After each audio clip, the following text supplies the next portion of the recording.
Welcome to Building Beyond, a space to connect with remarkable guests who meld ancestral wisdom with both ancient and emerging technologies, showing us how to design and build the world we want to live in today, beyond what we're told is possible. I'm your host, Lee Pera, and I invite you to join us, to imagine what could be, to get inspired, and to start building beyond together.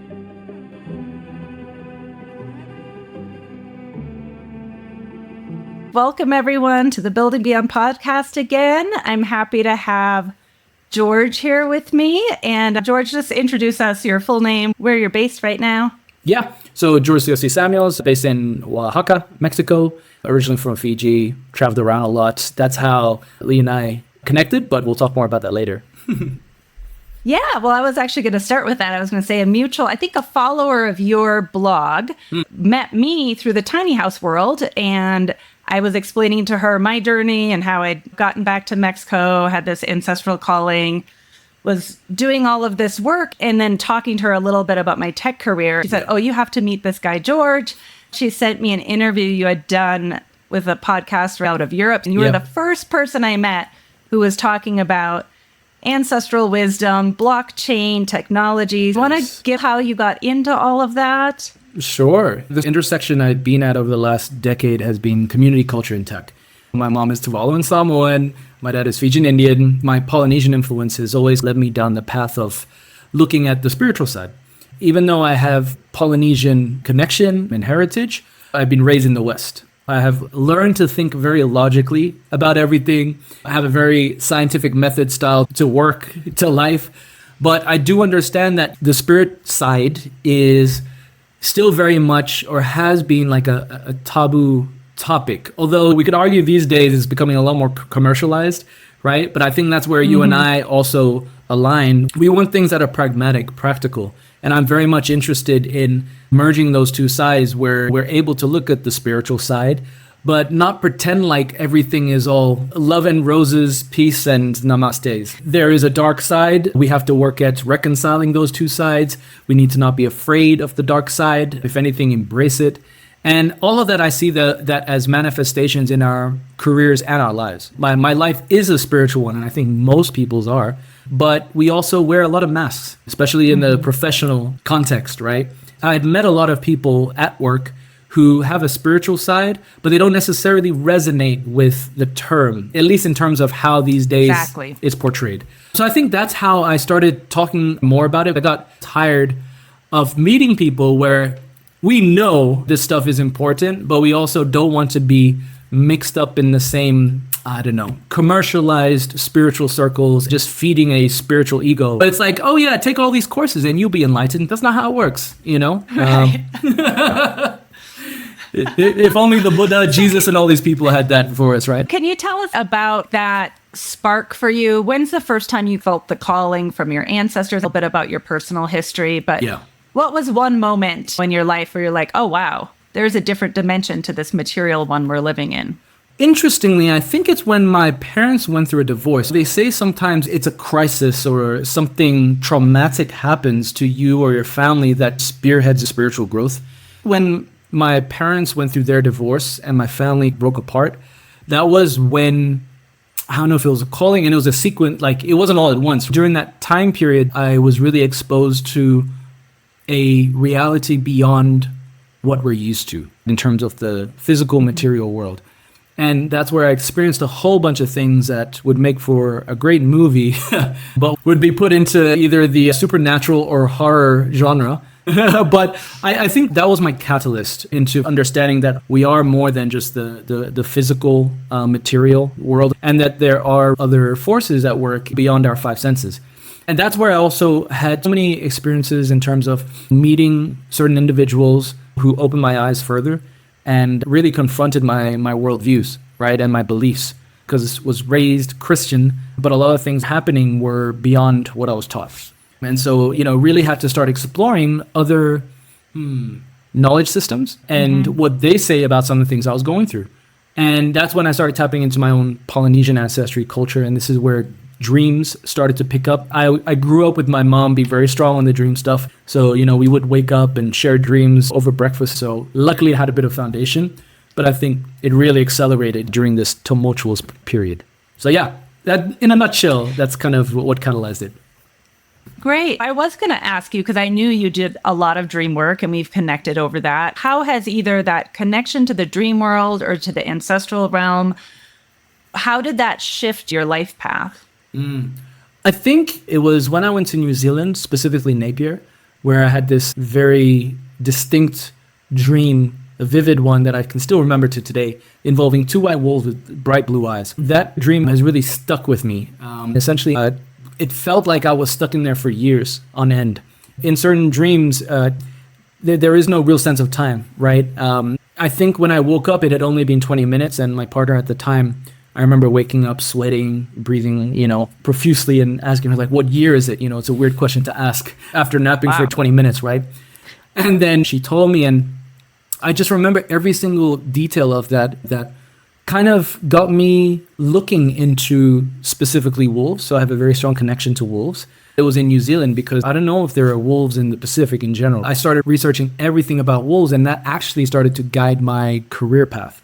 I started approaching communities like someone with wolf medicine, right? And so in Native American cultures, they will talk about totems and the wolf totem, and there were specific clans who would have a wolf as a totem.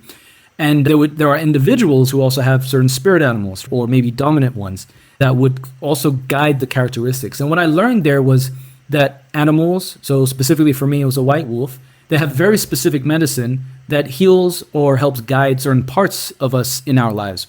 And what I needed was kind of very strong leadership guidance because my father was not around.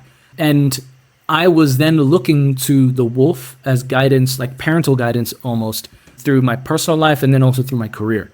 And so this was very life-changing. And I started to learn about how influential the wolf was across many civilizations. There was a story about the Iron Wolf in Hungary. You look at the Ottoman Empire, they also talk about, their connection to wolves. The Mongol Empire, the Roman Empire, right? Romulus and Remus, the story of how those two, the founders, were raised by wolves. And so there's a lot of wolf stories from around the world, and I felt a very strong connection. And so when it came to community, that was when I fell into community management as a profession. Oh, okay. Mm-hmm. So I started out as a developer. I originally wanted to become an animator working for Pixar. Then fate had it for me to go in a different direction, and I stumbled into community management. My approach to communities is more like a wolf. For me, it's more about like smaller groups, smaller communities, but like massive impact, right? And there's that video of how wolves change rivers, right? To show how wolf packs, can have massive influence over entire ecosystems. That's how those two things came together and influenced my life and career. That's really fascinating. I know you've done a lot of community management. Can you talk a little bit, because I know right now you're working a lot with decentralized technologies and AI and some of the work you're doing and how you see that dovetailing with what you've learned from all these ancient traditions and ancient technologies and how they dovetail with where we are right now with technology and community building. Yeah. So this stems from a saying from my great-grandfather. So in Tuvaluan, it's Tena lo e whanatu, which means it will come. And what he was talking about then was a time in the future where his descendants would start returning to the old ways or seeking out the old ways. So that's kind of what's underpinning, sitting underneath all of the stuff that I'm doing. It's this knowing that my great-grandfather foresaw this, where my generation, our generation, and subsequent generations are going to start seeking the old ways again. I'm seeing increased interest in Atlantis, Lemuria, Mu, all of these like ancient civilizations. And I'm loving it because it's pushing our understanding of human knowledge and our own history, and also making us realize that we might have been here before, but at a different level. In terms of the current technologies and things that we know, we might have been here before a long time ago, just in a different way. The whole spiral symbol works really well because like we do evolve, but we go in this spiral direction. So, and we don't always continue going up. Sometimes we can make mistakes and have to go back down, devolve, right? So, I see that as part of the wisdom from the past where humanity has a collective culture of amnesia, where we have forgotten a lot of the old wisdom. There have been efforts to ensure that we forget, right? If you look at colonization, different groups who come into power, destroy the old books, the history, because they know how powerful it is. So I think all of those things, I'm getting a sense that it's becoming safer to talk more and more about these things, whereas before it was not so safe to talk about, or we didn't feel as safe to talk about these things, right? Because you'd be considered crazy or woo-woo, all that sort of stuff. But it's becoming the norm now, and it's great.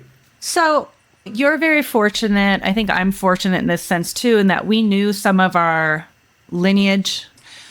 I'm meeting a lot of people who say, gosh, but I don't even know. And where would I start? And so I'm curious, what would your advice be to people who want to connect? How would you advise them to start taking those steps to try and connect with their ancestors or their dream worlds? I think because we all come from different cultures, I could say pay attention to your dreams. Everybody dreams, but we all have different things we're drawing upon from the dream time, right? We all have different symbolism. When I started dream journaling, more than a decade ago, I'd keep sort of like my own dream dictionary, because essentially whenever I'd have patterns of symbols, I'd identify what that symbol means for me. It's going to mean something different to other people, right? So you build up your own dictionary of dream symbolism. Yeah, just pay attention to your dreams, pay attention to your natural curiosities or inclinations. There's a lot of wisdom that can come from trusting your own intuition or gut. If you are more into the scientific, get a DNA test, and then you can find out what some of your roots are from there, and then you can go down that rabbit hole. Nice. So I remember when we met, we both were living in Mexico, and you told me that you felt like your ancestors started calling you stronger even once you got to Mexico. I'm curious if there was anything about that you had to share. So I think what was most interesting was when my mother came, our experiences, we both started dreaming a lot more and more intensely. And then we started getting dreams telling us to go to specific places. And so I think that was really cool. Apparently, what we found out in some of our own little side quests, adventures, is that we have some ancestors that were buried in Midla and also near another cave about 20 minutes out from Midla. When we went to these places, we had some really eerie, coincidental, synchronistic things happen that just confirmed that. My mom also is a very big dreamer, and she got a lot of dreams from our ancestors telling us either, yes, that was good that you did that, or no, and telling us to go to another place. So we started getting very direct communication that way, and it was surreal because we were like, how do we have ancestors here in Oaxaca out of all places? And that's what I learned about, some of these old stories from the Polynesian region, and even from the coast of Mexico. There are stories that some of the heroes, legends, like Quetzalcoatl, Kukulkan, that, they came from the sea, right? And so it makes you wonder, well, the Pacific Ocean is in the sea, and what happened? And some of the old stories, if you speak to the Maori, the Hawaiians, they have legends of essentially a large continent or land mass that existed in the Pacific Ocean. And what the rabbit hole has taught me, and which resonated highly, was that there was a landmass in the Pacific Ocean. There was something cataclysmic that occurred, which seems to happen right at the end of each cycle, which the Mayans have meticulously documented. And at the end of each of these cycles, something happens and the entire planet essentially shifts, physically and spiritually. The cataclysm for myself and my family was it splitting apart. And that's almost symbolic or reflective of what happened to the mythical landmass that existed in the Pacific Ocean. Right. So it's from these cataclysms that essentially, like, our souls, our spirits, the collective kind of get pushed spiritually into that next stage out of necessity because of what occurred. Having noted and looked at a lot of the stories of that time period from the mythologies, it's possible that if there was a landmass in the South Pacific, then there was already a lot of travel and excursions happening between the different continents. So if that's the case, yes, there would have been people from the Pacific Ocean having gone to all of those other areas around the Ring of Fire, the Pacific Rim. And essentially we have ancestry there. And even being here in Mexico, so many people think I'm Mexican, depending on what day it is or how I have my hair, right? Right. I can see why. And again, if I have some sort of ancestral connection to the lands here, it would make sense why I also felt drawn or called or even at home when I first arrived here. So I think that was the biggest revelation I had and why I continue to feel really at home in a place like Oaxaca, land-wise. And so just because I know about your story, can you share with folks how you ended up in Mexico? And that was a leap for you. Yeah, so I was in Australia, but then before Mexico, I was in Singapore. So I moved to Singapore to set up my businesses in 2018. My plan was to stay in Asia Pacific because I saw that a lot of the flow for the future was going to be in the East, right? You see what's happening with China, Korea, Japan. Singapore was just a good blend between East and West. My plan was to be in Singapore for at least 10 years. Then I met my now wife, and that changed my entire trajectory. So during COVID, I took a leap of faith and came to Mexico, and then essentially never left. And every time I tried to go back to Singapore, like they literally would be closing the borders because of another resurgence of COVID. I was like, well, damn, I'm trying to get back, but it looks like the universe is telling me I have to be here for now. That's how I ended up here. Now I'm married, happily married here. Yay. Yeah. And it was a beautiful wedding. Fortunate to attend. So tell us about what, I know you're always building different communities and you've got lots of ways to engage with you and your work. Tell us a little bit about what you're building these days and what you think for 2025, what you'll be building. Yeah. So, I think the visionary dilemma, right, for people who can see a bit ahead is that sometimes you're a bit too ahead. Last year, when I was looking back at the last decade or so of my career, I was looking at, okay, what are the things that I keep doing that I don't realize I'm doing? And that was often seeing what's coming and acting a bit too hastily, too quickly, and sort of being out of alignment timing-wise. And I think this is where learning to trust the natural flow of things and getting a better sense of timing, rhythm, and flow. How that relates to now is that last year I had this concept that this probably would have been early into 2024. I slowed down, worked on it a bit by bit, waiting for a time like now whereby two areas such as culture and technology would become more prominent. Why I say timing now is much better, and I'll explain how what I'm working on relates to it, is that I don't know if you've heard of this Chinese app, social media app called Rednote, or I think it's also just heard about it. Video. Yeah. Yeah. So this is kind of what I was waiting for, and I had to learn to trust myself on these things. It's a good example of how culture has always been there, but it's like this invisible force that we still haven't really learned how to quantify or talk about beyond just something that requires training in a workplace. But culture is something that influences design, it influences our environments, but it also reinforces a lot. And so this next project that I'm working on is essentially about bringing up a lot of these invisible forces within the tools and technologies that we use every single day. This particular startup will be going into public beta at the end of this month. It's called C-Stack, and essentially it's looking at technology stacks, but reverse engineering it in a way that highlights the true invisible elements of culture in a way that hasn't really been done to date. And so through this, I hope to help more people and organizations understand these hidden influences and elements that are sitting there. Of course, like with software, I have a very opinionated way of how that should be done.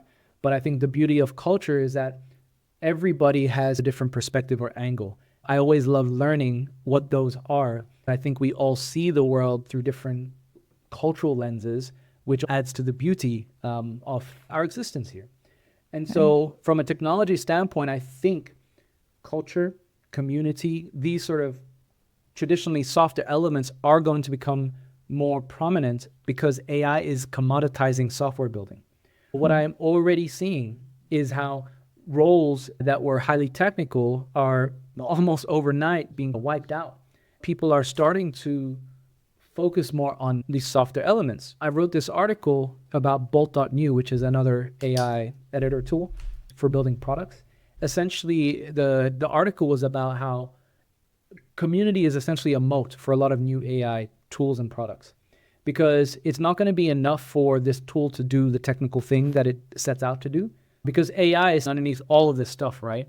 And any new software company that's coming out, they just essentially have an opinion that they're using AI to kind of niche in. under all these new softwares is the same sort of LLM systems.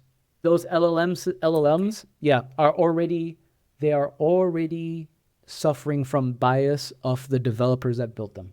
Yes. And this is the key thing. I'll share another article with you later, which talks about how I see artificial cultural intelligence coming out. There's a research paper where they talk about the 4 levels or stages of reasoning, and current LLMs sit at a class 2 reasoning level. I was talking to a few researchers about this on Twitter. After I read the paper, I was like, so if the current level 2 systems in terms of reasoning are more deterministic, the type of logic that is used is deterministic, which means it's like needs specific inputs and specific outputs. And I think this is reflective of our binary thinking as a collective, right? Zeros and ones. Yes. Right? But if you look at the quantum field that's coming out more and more, right? Quantum computing, they're talking about how there's more than just 0 and 1, right? It's not 0 or 1. It can be 0 and 1, and you have all these other qubit states. And what this is moving towards is actually a type of viewing of the world which is reflective of indigenous knowledge systems. Wow. Where you have a balance of both the complex and the orderly. And essentially, a lot of these LLMs and AI systems are trying to go after this class 4 reasoning level, which actually exists already in indigenous knowledge systems, which is the world is connected. Everything is connected. Yeah. It is not a binary reality that we live in. And so to me, having used these tools to try and build products and learning more about the underlying systems of LLMs, AI in general, I've realized that these indigenous knowledge systems that have been around for so long, they figured it out a long time ago. But in our hubris as a Western collective, we've been like, science and everything logical and rational is the best way to go, but it's a harmonization of the two. And that's essentially what these AI systems are trying to do now. If you ever have tried building with these AI tools, you'll notice that when you go in to try and get what you want, you end up programming or at least structuring things in a way to be deterministic, right? Which is what humans are used to. Yes. But the LLMs themselves are probabilistic. When they give you answers, they want to give you multiple answers. But humans, we want one answer. One answer, right. Because this is our rational mind. It's like there can only be, it's like an absolute 1 + 1 has to equal 2, right? And this ties into what I was learning when I went to Guatemala. I was talking to a tour guide about their Mayan astrology. In the West, they call it Mayan astrology. To them, it's just like mathematics. Okay. And when I was talking to him about the sort of Mayan mathematics and how they mapped out the cosmos and why is everything the way that it is, the guide was kind of talking more about how it's less 1 + 1 = 2, and it's more about understanding these multiple realities and these multiple levels that can all exist at the same time. I think in science, there's a Schrödinger cat's, what do you call it? Theorem? What's the word for it? But have you heard of Schrödinger's cat? Yes. That whole, the whole, experiment is reflective of how our current understanding, we find it so hard to imagine that multiple states can exist. And it only becomes absolute when you look at it, right? So all of this is exactly why indigenous knowledge systems, or what my great-grandfather talked about, old ways becoming new again. And I know all the things that you have experienced or explored through your ancestry. We need to tap into that again to actually move forward together as a collective, right? If we look at our planet as its own living being, we are part of its consciousness. But in order to get to that next stage, we have to raise it together. And all the things that we're all doing individually is contributing to that. And that's what I'm seeing. Thank you, George. And I know you do such a great job of taking some of that research find and you put it out. We're going to link to your socials and all of that, but do you still do your newsletter and... Yeah. I think the best way is my main blog, which is georgesiosi.com, because I know when I first started, right, when we first connected, I had the Digital Wayfinder, right, as my personal blog, and then it morphed into Micro Empires. And this is part of me always creating. So the best way I found is just to direct people to my main blog, my main site, georgesiosi.com, and then it links out to everything else. Perfect. So georgesiosi.com is the best way to go. All right. Well, we'll put that link in there. And I really encourage people to follow George because he does, if you've enjoyed this conversation, which I definitely have, especially that last part on the AI and the different levels and I know you do a great job of like always summarizing that in your Twitter account and your blogs. And I look forward to connecting with anybody else who's interested in these things. Happy to answer Awesome. questions anytime. Thank you so much, George. Thanks for having me.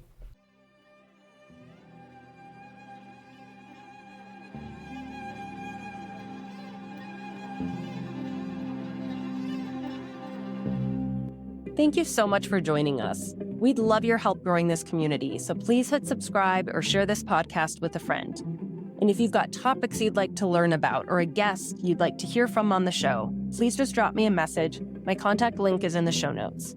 I really appreciate you helping us build beyond together.